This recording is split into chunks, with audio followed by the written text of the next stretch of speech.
All right. This is always for me one of my favorite times. I always get choked up at the during these awards because they're so special. This year, we're starting with the Shoemaker medal, and I'll introduce Carly in a moment. She's a recipient of the Shoemaker medal a few years back, but particular to the awards this year, she knows both of the recipients personally. And the Shoemaker Medal is something that David Morrison, the founding director of the NASA Lunar Science Institute, and I instituted quite a number of years back. I think it's right around 15 years. Carolyn Shoemaker was still alive back then, and she came out to receive the first one, which we had awarded to Eugene himself. And so it's a very special award. And what I've been honored by is how much the community has valued these, and this is, again, I talked this morning about us existing to serve this great, wonderful community that we all love so much. And so this is such a privilege.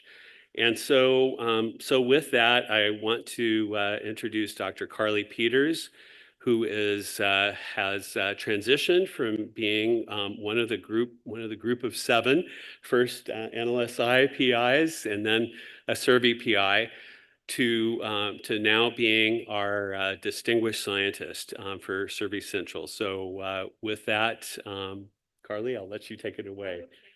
Okay. Well, I too, like Greg, feel this is one of the most delightful things to be involved with, to be able to give awards that have very significance to some of our stars in planetary science. And we have two of them today.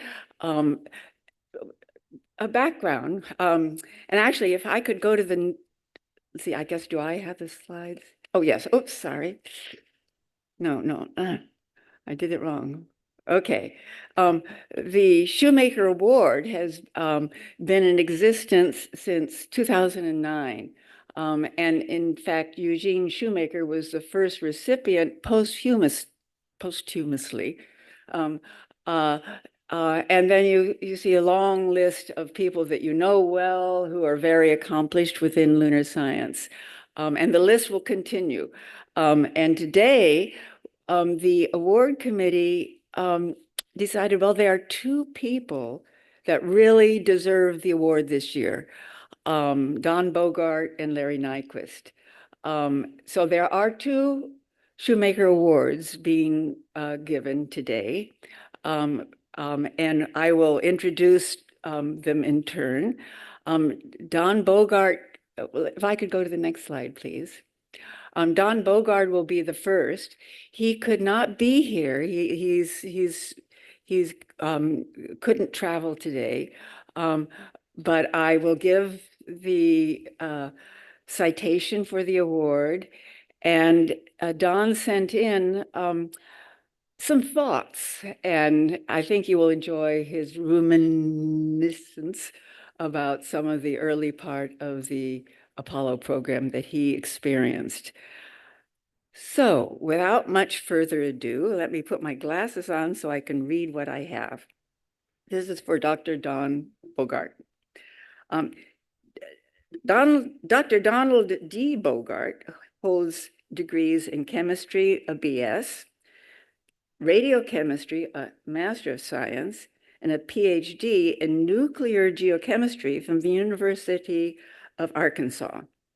He was a National Science Foundation postdoctoral fellow in planetary sciences at the California Institute of Technology from 1966 to 1968, before coming to the now Johnson Space Center in 1968. Dr. Bogard participated in the construction of the gas analysis laboratory in the Lunar Receiving Laboratory and served as a member of the preliminary examination team for Apollo return lunar materials from 1969 to 1973.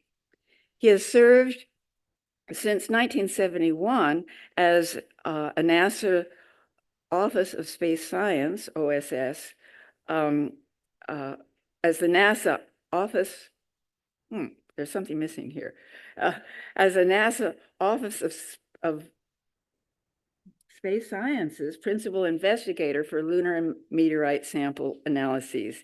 He helped define a joint 3-agency program to collect and curate Antarctic meteorites for scientific investigations and served as vice chairman of the NSF Antarctic Meteorite Advisory Group from 1977 to 1984.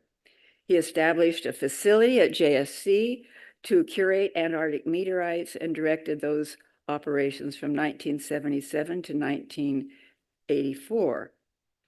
As disciplined scientist for the planetary materials and geochemistry programs for the NASA Headquarters Solar System Exploration Division from 1984 to 1992, his responsibilities included science and budget management of a program with up to 100 research investigators, with 100 research projects, and a research budget of $9 million. He has served as an associate editor for the Journal of Geophysical Research and the Proceedings of the Lunar and Planetary Science Conference. He has served as a member of NASA Solar System Exploration Committee from 1995 to 1999, and NASA's Mars Sample Handling and Mars Sample Handling and Exploration Subcommittee. No, sorry. Mars Sample Handling and Requirements Panel for 1997 to 1998. Dr. Bogard is a member of the American Geophysical Union and a member and fellow of the Meteoritical Society, for which he has served as secretary from 1981 to 1986. Dr. Bogard has received the National Medal for Exceptional Scientific Achievement, certificates of commendation from NASA headquarters and JSC, and he was recently awarded the Leonard Medal of the Meteoritical Society. He is currently a LPI Heritage Fellow. Dr. Bogart conducts a scientific research program at NASA JSC involving noble gas isotopic measurements on planetary materials. Scientific investigations are to establish chronologies and thermal histories of the moon and asteroidal parent bodies of meteorites. He's also investigated the composition and origin of volatile components in the solar system, including the solar wind and atmospheres of the terrestrial planets, including Mars, and to utilize interactions of solar and cosmic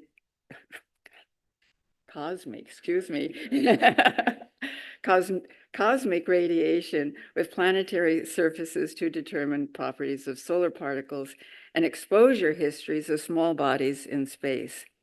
He has performed scientific research on a variety of planetary topics, including discovery of Martian atmospheric gases in meteorites, which provided direct evidence for the Martian origin of SNCC meteorites.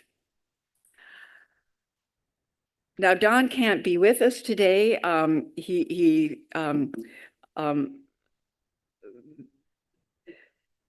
He can't be with us today, but he did send us a delightful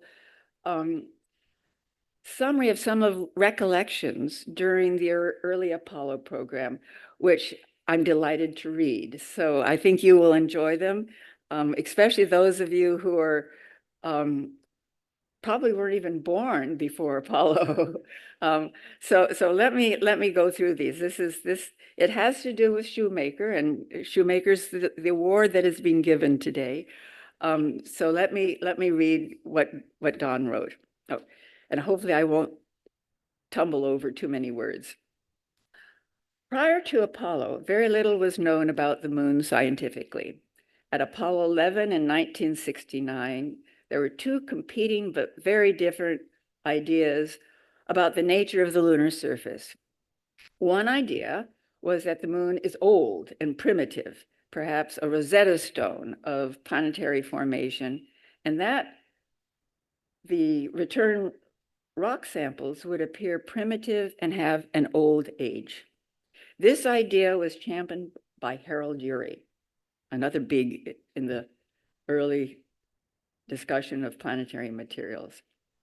The other view was that the moon was young and volcanic, and that it had experienced many impacts over its history, and that return rocks would have young ages. This view was championed by Eugene Shoemaker. It was anticipated that the formation ages of the return rocks would decide which of these views was correct. During the early analysis of Apollo 11 samples in lunar quarantine, Urey and Shoemaker were present as scientific observers. Daily, there was a throng of reporters outside the lunar receiving laboratory who were aware of these very different descriptions of the moon.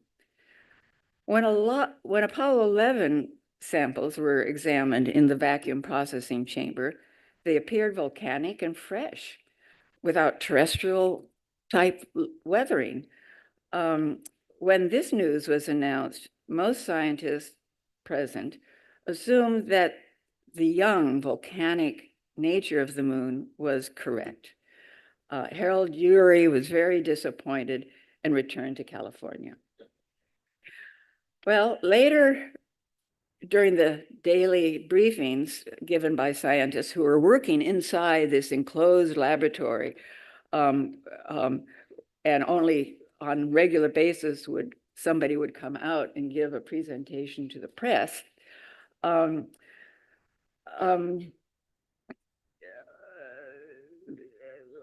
lost my line here. Later in one of the daily briefings by scientists, I've already read that. Okay, during one of the daily briefings by scientists who work behind the quarantine barrier to advising scientists inside the barrier, approximate potassium argon ages of some lunar rocks were reported to be 3 billion years old. Immediately, James Arnold from California left the room, and from a telephone in the lobby called Harold Urey. He said, "Harold, come back to Houston. You were right after all. The Apollo rocks are old." And Eugene Shoemaker was not at that briefing, and he came back and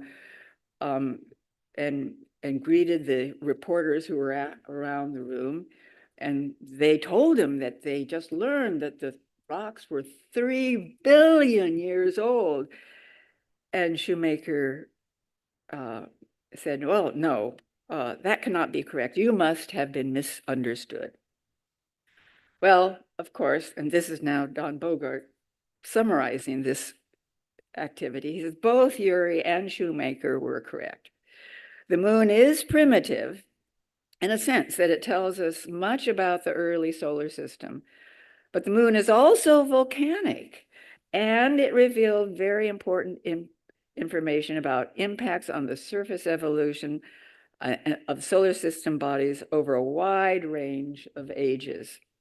In 1969, almost no terrestrial geologist thought that impacts processes could be throughout the solar system. We now know, of course, that impacts are one of the most important geological processes for the early history of the smaller planets and other bodies of the solar system. And here's his last paragraph, which I think is extremely important for everyone today. It is very satisfying that when scientific truth proves to be more magnificent than it was anticipated to be, period. Apollo 11 and what followed proved to be one of those times. And it has largely birthed modern planetary science. And Shoemaker's concept of the importance of impacts in shaping planetary surfaces has been confirmed. So both were right. Bravo. And Don's closing sentence was, "It was an exciting time to have experienced." Let's give Don a big thank you.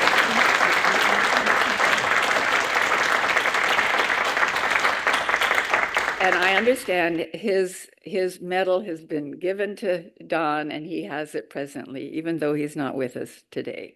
So we're very happy that and appreciative of his comments.